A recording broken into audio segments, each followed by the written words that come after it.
According to the ACLED Conflict Index, 50 countries in the world are either currently at war or debilitated by ongoing violence. At the beginning of 2024, 1 out of 6 humans were exposed to armed conflicts in one way or another. And what's most concerning is that the level of violence worldwide has been steadily increasing in the past few years. 2023 witnessed a 12% increase in unrest over 2022 and a 20% increase over 2019. Most of us are acutely aware of two main conflicts going on at the moment, the war between Ukraine and Russia and the conflict between Israel and Hamas-led Gaza. But the media doesn't give much coverage to conflicts in many other parts of the globe. So much of the bloodshed continues with little attention. The truth is, much more is going on than you probably realize. And diplomatic tensions, international conflicts, and civil wars have continued to heat up in the past few months. So in this video, I will go over as many ongoing conflicts as possible and open your eyes to the many ill-known tragedies of the world. And as the video moves along, I will share less and less known wars that the media fails to cover. So, arguably, the third most well-known conflict is the one between Armenia and Azerbaijan over the Nagorno-Karabakh region. Since the days of the Soviet Union, which both countries were a part of, Russia has long acted as the mediator between these two small countries. But with Russia's attention now elsewhere, the delicate balance has been upended. Despite US efforts to mediate in June of last year, the self-proclaimed Republic of Artsakh ruled the Armenian-majority enclave of Nagorno-Karabakh since the 1990s, which, as you can see, is completely surrounded by Azerbaijan. Russian peacekeepers had protected the Lashin corridor, a vital route for supplies like food and medicine flowing from Armenia, but after they left, Azerbaijan took advantage and blockaded the corridor in December 2022, causing severe shortages. Azerbaijan is launching military action in the Nagorno-Karabakh region. On September 19th, 2023, Azerbaijan sent as many as 100,000 troops to invade the Nagorno-Karabakh region. In the span of a mere 24 hours, Azerbaijani troops completely overtook it, and Artsakh officially ceased to exist on January 1st, 2024. With Armenia weakened, threatened by neighboring Turkey, and abandoned by its international allies, Azerbaijan remains officially at war with the country.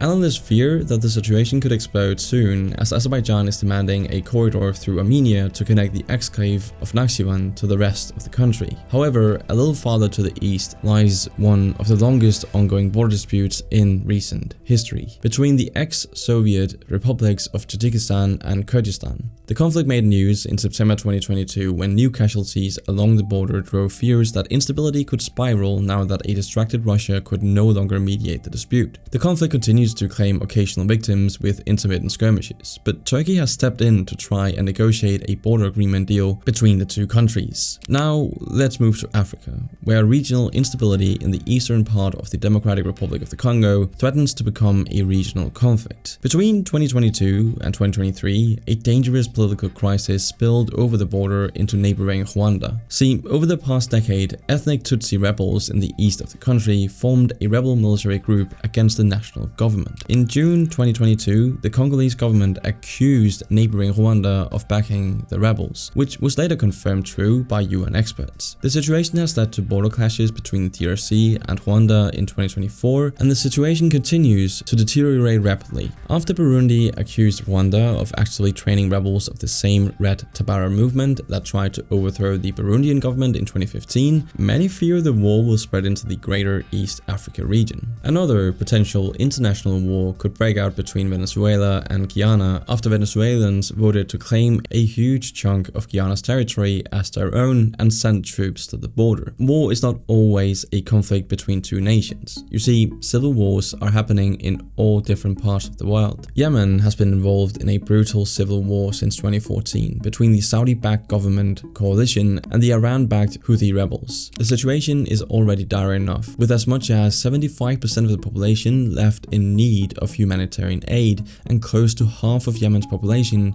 currently facing the risk of starvation due to the ongoing conflict. Right now, the country is sparsely controlled by a handful of different factions. Beyond the Houthi rebels controlling the capital capital Sana'a and the areas around it, and the official government controlling much of the eastern side of the country, jihadist groups are taking advantage of local dire situations here and there. In addition to them, the STC, otherwise known as the Southern Transitional Council movement, is profiting from support by the UAE to seize control over the southern portion of the country to claim its independence, pretty much like Yemen was split before it united in 1990. Yemen's civil war has yet again made the news, as the Houthis have been firing rockets across the Middle East against Israel in retaliation for the military operations against Hamas, which is part of the same Shia Muslim coalition supported by Iran elsewhere in the region. This is contributing to disruptions to global trade in the focal point of the Bab el-Mandeb Strait, forcing cargo ships around Africa to deliver goods to Europe. In response, Western forces like the US and UK have summoned attacks on the Houthi military targets. Another civil war carries on in Myanmar, where the military junta returned to power in a brutal coup in 2021. The situation heated up in October 2023 when different rebel factions brokered a deal to unite against the military government in a joint offensive operation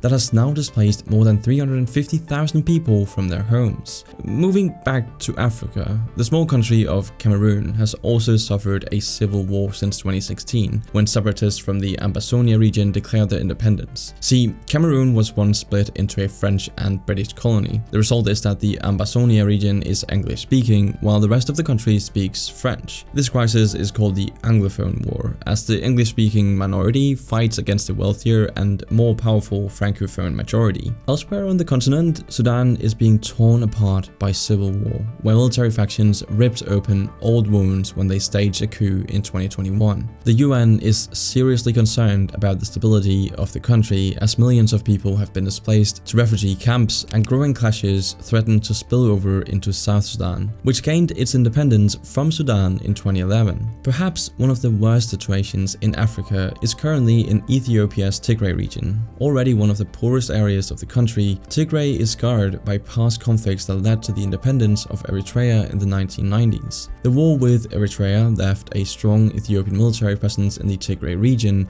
which is home to the Tigrayan people who have long enjoyed a degree of autonomy. However, the tide changed in 2021 when the current Prime Minister Abiy Ahmed's Prosperity Party gained a large majority in the Ethiopian parliament and called for more centralization of power. Tigray's subsequent rebellion has been severely repressed, pushing 3.5 million people, or more than half of its entire population, to the brink of starvation. Tensions had already come to a boiling point in November 2020 when the Ethiopian Federal Forces invaded the Tigray capital, Mekelle. They installed an interim governor after the previous administration authorized new parliamentary elections despite a ban by Prime Minister Abiy due to the pandemic. More recently, Abiy Ahmed has decided to divert international attention from Tigray by threatening neighboring Eritrea just 6 years after the last standing peace deal between the two countries, which had earned him a Nobel Peace Prize. The issue at hand is Eritrea's independence made Ethiopia a landlocked country, denying it access to the global trade opportunities of the Red Sea. Ethiopia is now threatening to regain sea access by force. For the time being, Ethiopia is seeking to establish a port in neighboring Somaliland, a de facto independent region of Somalia. If this idea is successful, war could spread to the entire Horn of Africa and beyond, as Ethiopia's promise to formally recognize and protect Somaliland in return for the deal has irritated neighboring Egypt and Somalia. The list of other civil wars and unrest is unfortunately quite long, so we will quickly mention the recent coups in Niger, Gabon, Burkina Faso, Sierra Leone, and Mali. There is reasonable suspicion that Russia is behind some of these geopolitical shifts of power in Africa, or that they are at least taking advantage of ongoing tensions between several African countries and France. Western neglect and lack of involvement in the region has paved the way for terrorist or nationalist groups to overthrow pro-Western governments or long-established dictatorships. The disappearance of the Russia-backed Wagner mercenary group has opened the door to other influences in the Sahel region,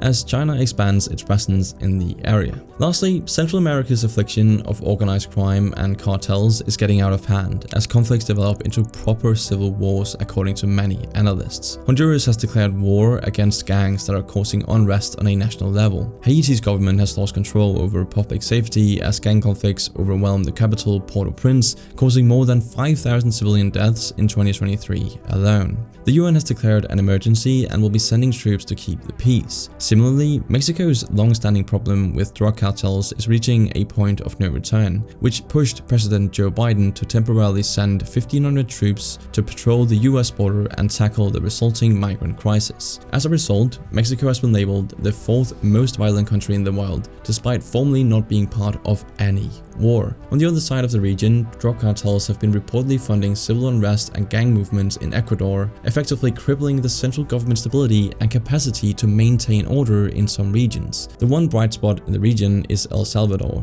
where President Bukele seems to have fixed the country's unbelievably horrible gang problem with authoritarian measures like throwing anyone suspected of gang membership in jail. The country's homicide rate dropped from 1,147 to 556 in the past few years, but is giving up freedom for security worth the price? I'll let you decide that, but we have more to worry about than ongoing conflicts and civil wars, because many disputes threaten to become tomorrow's wars. Taiwan recently elected the most pro-independence leaders since it became a democracy, and Chinese President Xi Jinping responded with a threat in his New Year's speech, claiming that China will surely be reunified. The threat of conflict in the Asia-Pacific region comes at an inopportune moment, as the US and its allies are occupied with Ukraine and distracted by internal politics. Japan is preparing for the worst and plans to rearm itself to a level unseen since World War II. Now, let's move on to Cyprus, the Mediterranean island partially occupied by Turkey since 1974, where recent incidents have pushed Turkey Cypriots to attack UN peacekeepers inside the buffer zone, splitting the island in two. This attack has been condemned as a serious escalation, pushing Cyprus's president to announce an increase of military spending by 2% of its GDP. Lastly, many are concerned of a potential spillover of the Israel-Gaza conflict, especially as Israel targets Iran-backed Hezbollah fighters inside Lebanon's territory, all while Western allies target Iran-backed Houthis in Yemen. Everybody is watching closely for Iran's response, which has been surprisingly tempered so far, except for a surprise ballistic attack in Erbil, Iraq. Erbil, the capital of Iraq's autonomous Kurdish region, is home to both a US consulate and an alleged Israeli spy base, but the chances that major Middle Eastern players like Iran will enter the conflict are heightened by recent crises at its eastern borders. 2023 ended with Iranian border forces skirmishing with the Afghani Taliban over border disputes. After the New Year's, Iran and Pakistan started attacking each other's border provinces with ballistic missiles in a worrying sudden act of hostility. The conflict seems to have been resolved for now, as the aim on both sides was to attack groups acting in both countries towards the independence of the cross-border region of Balochistan. Still, tensions remain high as neither Pakistan nor Iran wants to appear weak or accommodating in such a tense period for geopolitical relations. Okay, so that's it. We tried to fit as much as we could into this video, but we know that we might have missed something, so if you think we left anything out, please let us know in the comments down below. But that's it for this video, thanks for watching, and I'll see you in the next one.